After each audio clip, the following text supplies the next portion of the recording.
lukaloko anao, ukulukoloko anao. Raha ny amprafenao tsy ataoko anao zanine. Na maro ny fakapanahy, fenao aza magnahy. Enao tantanako ziska za matoe. Za tsy tonga lafatra bebe. Fa ezaka ny mifity ho anawe. Namora na sarotra za tsy alaminao. Nanoro nananatra anao za zine. Za efa eto aza manaye. Anao ne naneleko vady. Namora na sarotra za tsy alaminao. Nanoro nananatra anao za zine.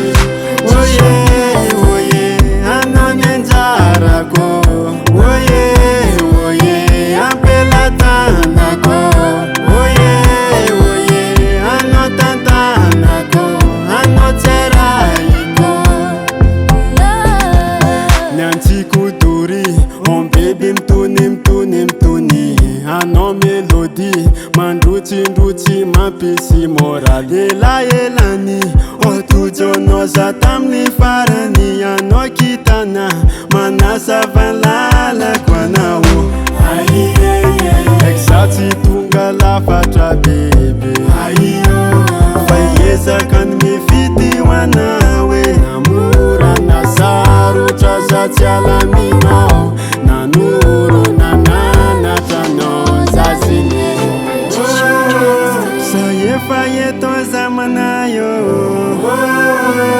Anao ny naneleko vady.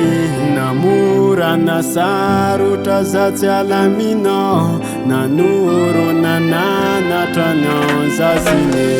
Oye, oye, anao ny anjarako.